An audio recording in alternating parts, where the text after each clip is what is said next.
We start off the story with a lot of kids enjoying their daily lives and chilling. We see one of them space out, start staring at the ceiling. Nothing harmless about staring at the ceiling, right? Right? It looks like these kids are in a nice school in a nice area.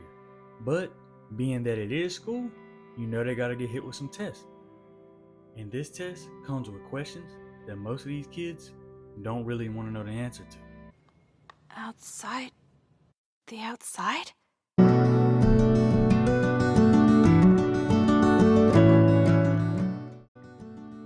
We see our two main characters, Kiriko and Maru, walking around a rough, broken down area. Very different from the one we saw in the beginning scenes. We see two different worlds that these characters live in, and this is going to be a recurring thing throughout the series. Kiriko and Maru quickly find a place to break in and look around. Already with the criminal activity. But nah, this is just the world that they're growing up in. They gotta do whatever they can to survive to the next day. They have to find food and shelter to survive on their own, or else they gonna end up like this person that they found in this abandoned house. We're not trying to end up like that. Kinda giving off some Allan Poe vibes in this scene, not gonna lie.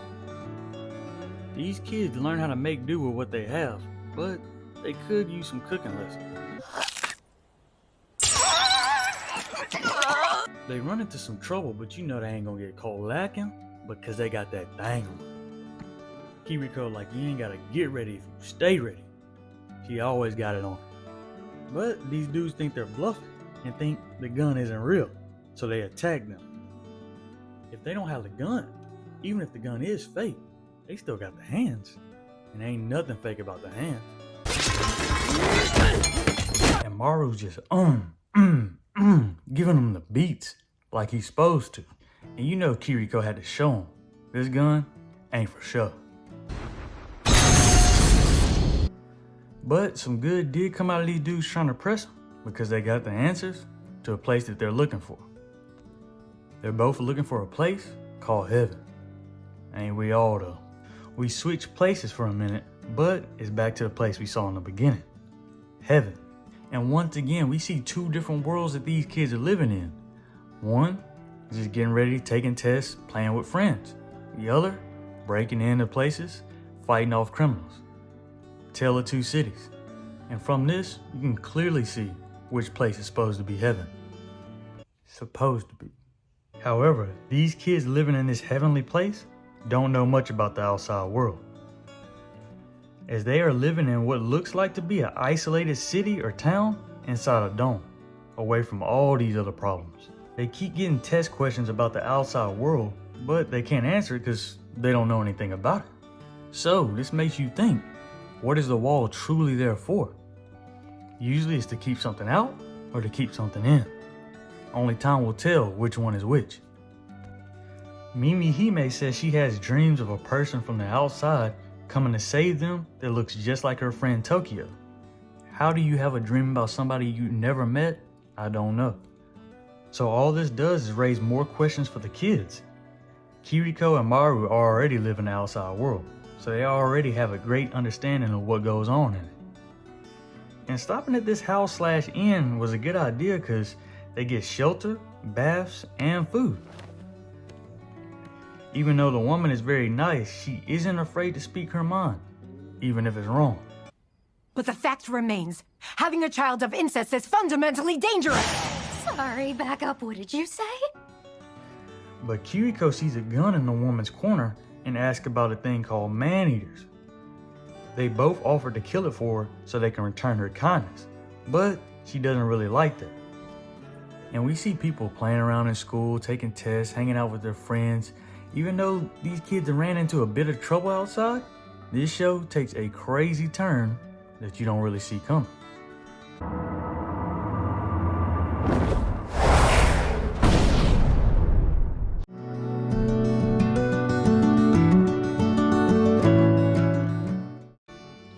These kids are finally starting to learn more about the outside world that they've been shut out from. They don't know much about the dangers of it, but you know they're still curious about it. I will say, this anime does give a look into the experience of growing up and discovering new things. Wow. We start to see friendships and possible relationships popping up all over the place here. Some truly wild stuff. However, Kiriko and Maru don't have that luxury of dealing with hanging up pictures and dealing with crushes. They got some real stuff they gotta handle. The man-eater they believe to be running around this house shows up, and not gonna lie, it gives off some creepy horror movie vibes. She really thinks that little Smithy Wessie's gonna do something to that thing. I mean, look at it. It's on some Jeepy Creeper type vibes. We finally see the man-eater up close and personal. It's terrifying. It has whips that can cut anything it touches in half. They try to double team it, but the lady stops them before they can even do anything. She says this man-eater is her son. Alright. Well, of course it is, right? Always gotta be something. She tries to shield it from him and protect it, but...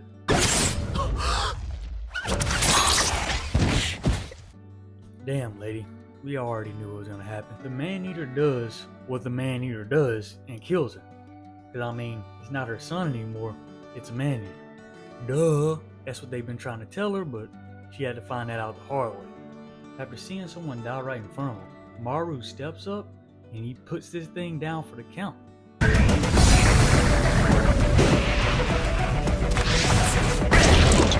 So after the woman and her man-eating son dies, they head out, and not gonna lie, they're a lot better than me, cause everybody out of this house is gone. They could have just looted everything and left, and nobody would have known. But they're nice people. They didn't touch anything. Better than me though. I didn't play The Last of Us. Loot everything you can. And don't say you wouldn't do the same. You didn't play them zombie games too. We see Maru holding a needle of medicine that he's supposed to give to somebody that looks just like her. And the place that person is heaven, of course. That's why they're looking for it.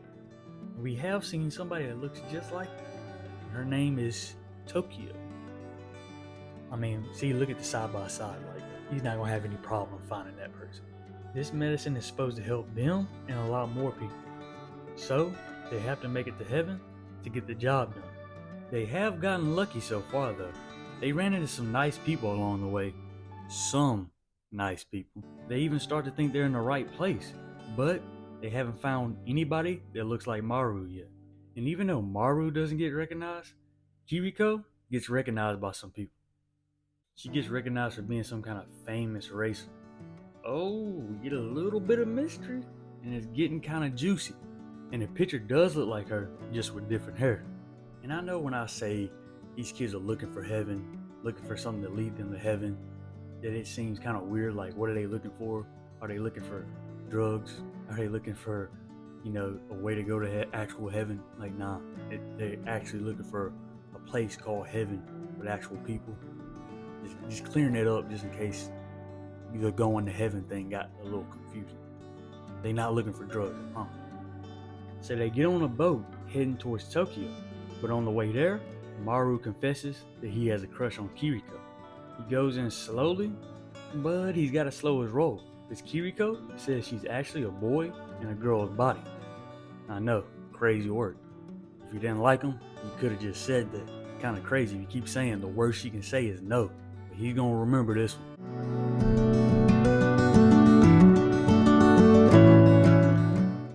Going back into the past 5 years ago for a flashback, we see how Kiriko used to make a living doing kart racing on some Mario Kart type vibes. And not gonna lie, she was getting busy, made a name for herself. All while her brother is getting himself in trouble.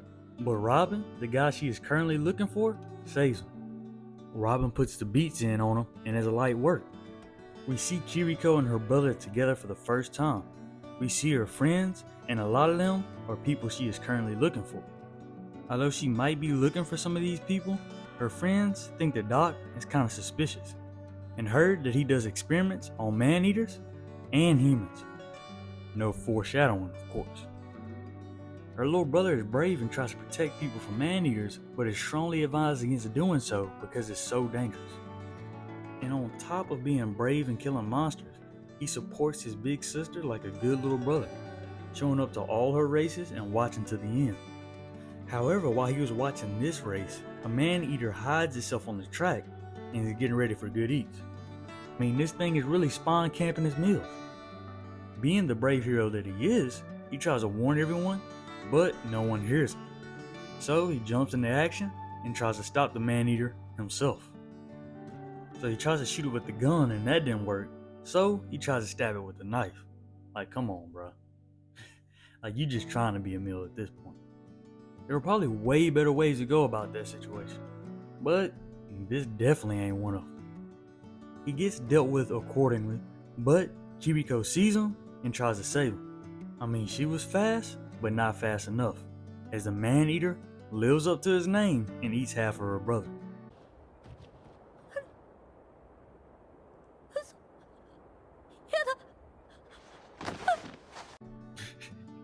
I know, but he did. Half of them got eaten. And it's sad, and just when you think your heart is broken enough, you hear a gunshot. You don't get to see exactly what happened, but you understand what's implied. A brother and a sister, two bright young lights, only one of them survived. So basically, brother and sister switch places. The brother is now in his sister's body, and well, the sister, I don't 100% know yet, but it's safe to say she didn't make it that day. She's dead, for right now at least. We'll see. Like, this is worst case scenario. First off, you lose your sibling, and now you're in your sibling's body? Like, I don't know what else could go wrong. He wakes up seemingly okay, but like I said, he's in his sister's body. So, he takes it kind of hard, as you can imagine. And the doctor that did this operation already skipped town. I mean, of course, right? Like, you do something like this, you gotta leave town. There's no reason to stay around for a post-operation interview, like you already did the messed up surgery. Might as well leave, right? So, he's left to deal with this all by himself, with the scars around his head indicating some kind of head injury or some kind of surgery. So, this is where the search for the Doc and Robin begin. They say Robin got murdered and all his friends moved out after this happened. Like, dang, he done lost everybody and he's got to start from scratch in a new body. Some wild stuff. But he's looking for them for some valid questions, because why did his sister have to die and why did he have to be in his sister's body? So I can see why he wants the answer to those questions and why he's looking for them. However, they're not going to be easy to find.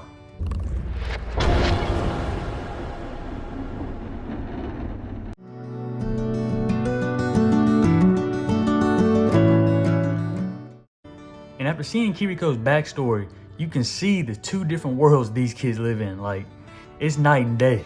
One group of kids is dealing with man-eaters and living in his sister's body, while other kids are jumping in vents looking for babies. Two different worlds. Life isn't fair, I guess. Especially when you got man-eaters with sticky hand powers. They plan on trapping the man-eater in a different area to help their odds of winning. And where do you think they took the man-eater, huh? That's right, the big door that says do not enter. That was my first choice too. Gotta work on the survival instinct. And this man-eater starts getting aggressive. Being trapped in such a small room with a man-eater is crazy work. And on top of that, the door leading out is stuck. So this thing just starts creeping closer with his long, slimy ass arms. But their plan works. It dries out, and Maru kills it with the touch. Easy kill. Turns out these dudes were carrying some of that devil's lettuce in the bottom of the ship. And right behind a big door that says do not enter. You can't make this up. Cutting back to the Heavens kids for a minute. You know they're climbing in vents looking for babies, the usual stuff. They find what they're looking for, which looks like a room full of babies in a laboratory. But these babies look kind of weird. And just as they're about to touch these babies, an alarm goes off. She's lucky, because I don't know what would have happened if that baby would have actually touched her. It's not a normal baby after all. She's lucky, but not that lucky, because she did leave a footprint behind. And the Play-Doh baby learns her name. So we're just gonna have to wait and see if that's good or bad. And just when you think Play-Doh babies and man-eaters are enough, we got pregnant robots. This show has everything. After eavesdropping on this conversation, Tokyo goes to see her old friend, but she doesn't know why everyone's acting weird. She finds somebody that can help her understand these feelings. This makes her unbelievably happy. But this moment of happiness doesn't last long. As her friend's condition worsens, And instead of her friend telling her goodbye, he tells her to run away because This place is dangerous.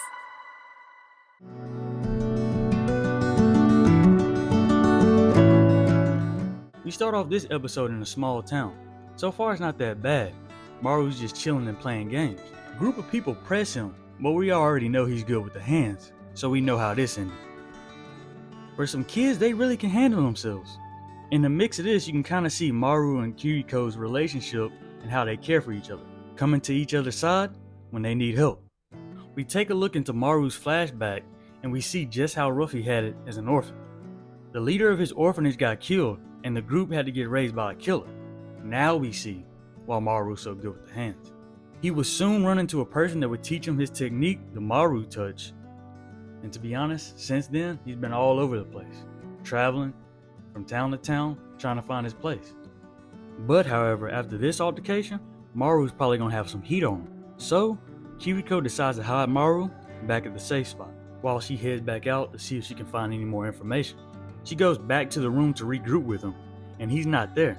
She starts to freak out, and she really starts spazzing out for real. But Maru's just in the other room doing some extracurricular activities. Yeah, this little event made Kiriko cry, but you can both see how they really care for each other and they don't want anything to happen to one another. So sweet. I mean, honestly though, this is some really heartwarming stuff in a world where they don't really have a lot of hope. They really do need each other. But right when I say that there's no hope, there's seemingly a place that's full of it, aside from its few problems. And oh, remember that footprint Tokyo left in the lab?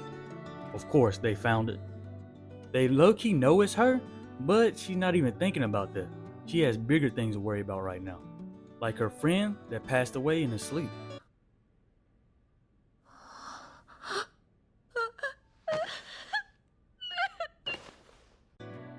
I mean, this leaves a bad taste in everyone's mouth. The place is supposed to be a heaven, but in that moment, it really doesn't feel like it. Even though this place is safe from man-eaters, there is death and disease going around the facility. And Tokyo starts to think that she has the same disease, but nah, it's probably not what that is. Tokyo's friend that passed away got cremated, but there was a strange object left behind. More foreshadowing?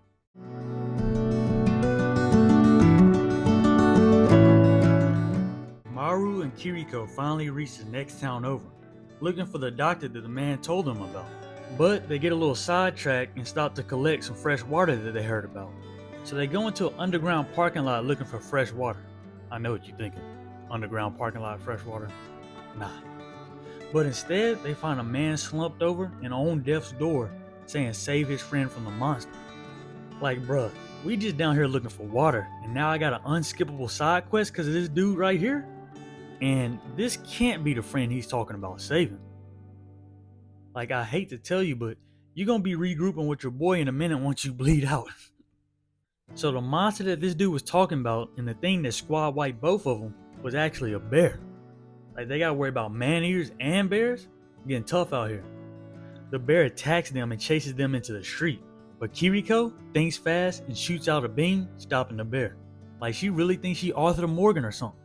And Maru, with a new name for his technique, goes in for the killing blow. Or so he thought.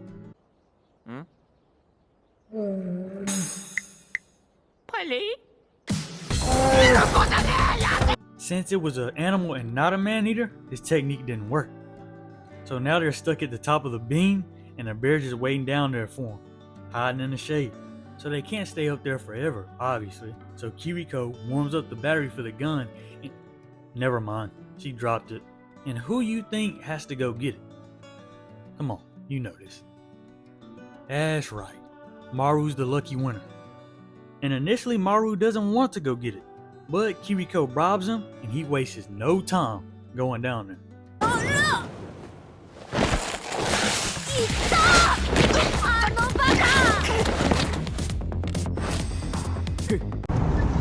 My nigga. I mean, he went down there and got that battery too fast.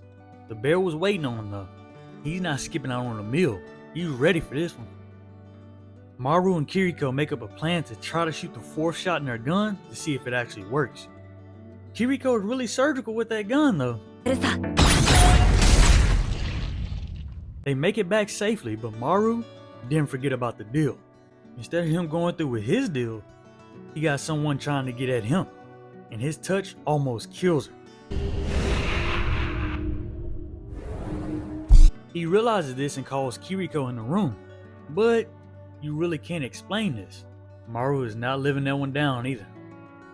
Everything got cleared up in the end though, so he's all good. Maru doesn't get canceled this time.